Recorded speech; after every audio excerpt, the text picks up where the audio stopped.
সেই ভক্তের শ্রী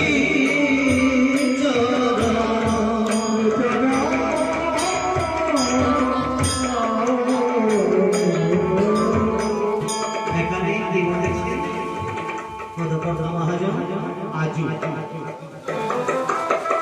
আজু বহুদিন আজু শব্দ হচ্ছে আজ বহুদিন হয়েছে সত্য দেখা দাম সেই দিন করে আজু বহুদিন পরে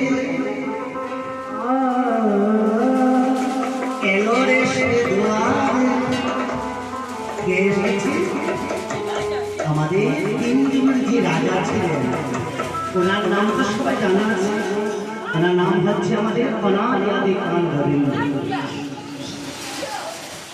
তাই আজ বহুদিন এই দরাদামে এসেছেন কার জন্য ভক্তের জন্য এসে বসায় বসেছে বাহিরে বসেছে ভক্তের ঘরে নয় তাই মহাজন বলেছেন আজ বহুদিন পরে এলো রে সে দুয়ারে বলে বিনায় কৃষ্ণ নাম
তাই আমরা কীর্তনে যাওয়ার আগে দেখেন কীর্তনে আসলে কীর্তন কিছু করতে আপনাদেরকে জ্ঞান দেওয়ার জন্য আমরা আসিনি তার মধ্যে আমরা শ্রদ্ধেয় আমাদের গুরুজন কীর্তন আজ এই কীর্তন করছি ওনার সঙ্গে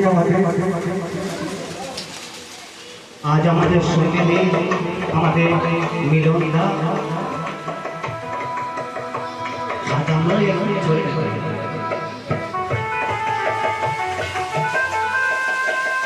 আমাদের মিলন দায়ের সকাল হয়ে গেল বিকালের সময়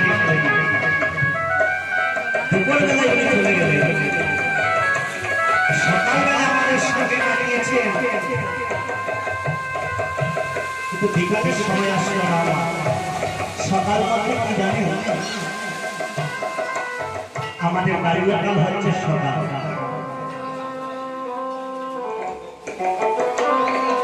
মধ্যকাল হচ্ছে দুপুরবেলা আমাদের যখন দুপুর হবে ভগবান আমাদেরকে সতর্ক বাণী দেবে।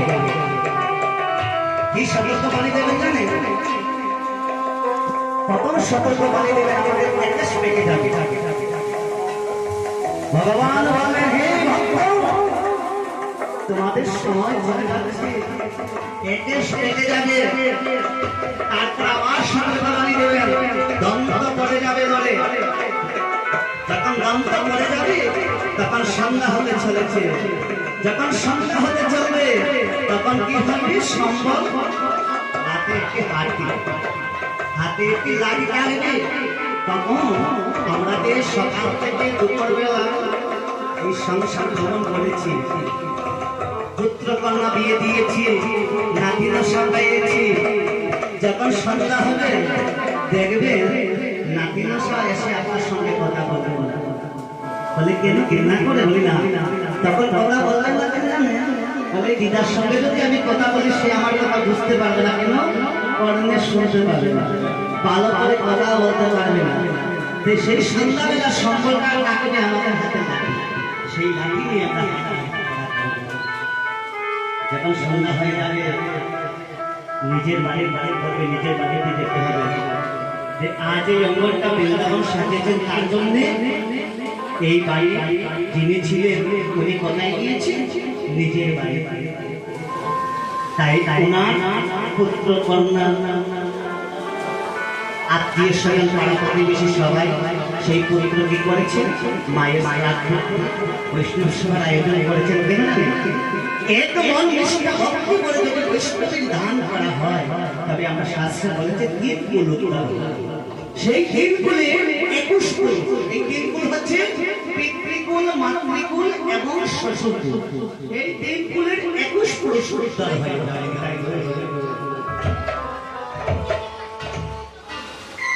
ওনার উদ্দেশ্যে আজ এই মনুষ্য বৃন্দাবন সাজিয়েছে।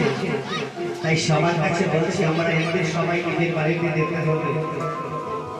তাই সবাই মিলে আমরা একটু কাজ করবো। কি জানেন? বেশি সময় আমার হাতে নেই, কীর্তন সমাপ্তি করতে হবে। আমি আমার যে কথা বলি আমি আপনাকে বলছি, আমাদের হাতে রাত্রি দিনে কয় ঘন্টা হয়ে গেল? আমাদের কয় ঘন্টা? 24 ঘন্টা। একবার সবাই হাত হাতে বলবেন, এই অদমের কথা যদি রাখি তাহলে দেখবেন আমরা যে সুরস নিয়ে এসেছিলাম সেই সুরস ফেলে দিয়ে আমরা পুরো এই 24 ঘন্টার মধ্যে মাত্র 20 মিনিটের সময় আমরা কি রাখতে পারবো না? পরম দয়াল শ্রী গুরুদেবের জন্য প্রাণ গোবিন্দের জন্য একটা হাত ধরে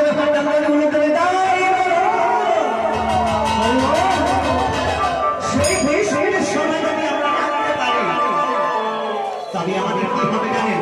এই যে সন্ধ্যাবেলা নিজের বাড়িতে যেতে হবে, মনে করে এবারে কীর্তন শুনতে শুনতে সন্ধ্যা হয়ে যাবে, ঘরে যাবে, অন্ধকার যেতে পারবেন? বলি না। সঙ্গে কি থাকবে? মোবাইল আছে, কিন্তু নিজের বাড়িতে যখন যাবো সেদিন তো মোবাইল থাকবে না, টর্চ থাকবে না, থাকবে দিয়ে এই যে বলে শাস্ত্র বলেছে পরম দয়ালের মধ্যে হচ্ছে আমার যিনি গুরু গঙ্গার থেকে আলোকিত করেন তিনি হচ্ছে আমাদের পরম দয়াল শ্রী গুরুদেব। সেই গুরুদেব কি করবেন? যখন নিজের বাড়িতে যাবো সন্ধ্যাবেলা পরম দয়াল শ্রী গুরুদেব আমাদের সামনে আলোকিত করবেন। প্রাণ গোবিন্দ নাবিক হয়ে তরি দিয়ে ভবন হরি পার করে দেবেন। তাই একটা সুরসের কথা বলেছি, একটি গানও বলছি, তার সঙ্গে একটি গানও মনে হয়ে গেল। সবাই করতালি করবে। এবার বলতে হলো কীর্তনিয়া তোমার সঙ্গে করতালি করবো, তোমার কীর্তন ভালো লাগছে না বলে আজ আমার জন্য নয়। কীর্তনে বসে করতালি করতে হয় নিজের জন্য, আর মন্ত্রী মিনিস্টার যখন আসে তখন করতালি করতে হয় তাদেরকে আপ্যায়ন করার জন্য। এখানে বসে কীর্তন করতে করতালি অনুকূলি করলে কি হবে জানেন? চিত্রগুপ্তের কানায় লেখা হবে সেই ভক্ত আমার অঙ্গনে বসে অনুকূলি করতালি প্রেম করেছে, সাক্ষী দিবে মহাপ্রভু। তাই সবাই মিলে করতালি দিয়ে অনেকে গুণগান কীর্তন করবো, তারপর আর গুরু কীর্তন কিনে যাবো। ওই আমি মানুষ হইয়া জন্ম নিয়া মানুষের লীলা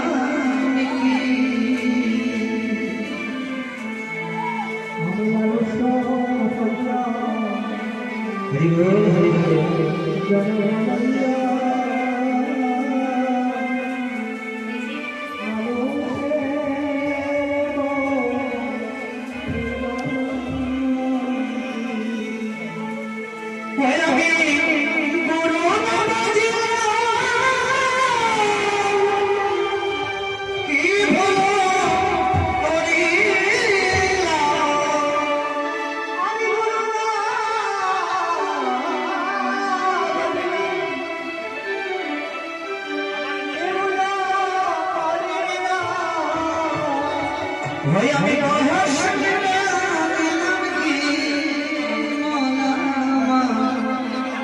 সবাই করে আমি মানুষ হইয়া জন্মিয়া মানুষের দিলাম কি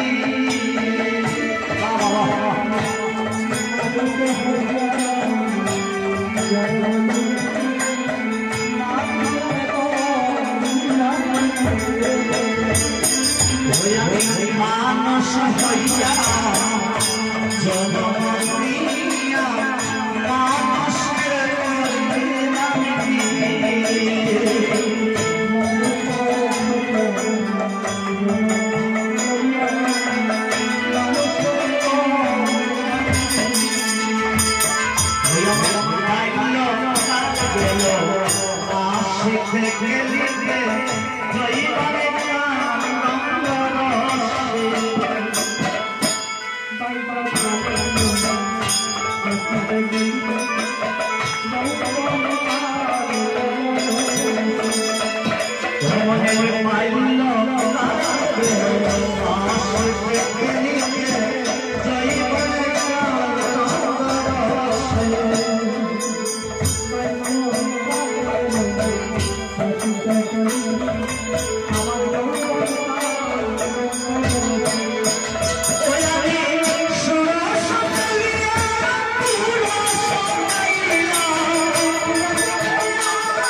যেদিন আমরা মৃত্যু হব মৃত্যু হারে যার জন্য এটা করেছে সে আপনার কথা শুনবে না। কার জন্য করেছেন? আমরা সকাল থেকে রাত্রি অবধি নিজের জন্য কিছু করতে পারি। আমরা সকালবেলা ঘুম থেকে উঠে কি করি? স্নান টান কাটাই নিজের জন্য। সকালবেলা উঠে যে আমরা স্নানটা করি ভালো ভালো সাবান দিয়ে শ্যাম্পু দিয়ে স্নান করে এসে বডি ওয়াশ দিলাম, ভালো ভালো জিনিস দিলাম অঙ্গে। কার জন্য? নিজের জন্য। নিজের জন্য যদি হতো তাহলে শেষের দিনে কেন এত কষ্ট হতো? ফলে সেটা নিজের জন্য নয়, সেবাটা করছি কার জন্য? নিজের জন্য নয়। কার জন্য? সেই দেহের জন্য, সেই মাটির দেহের জন্য।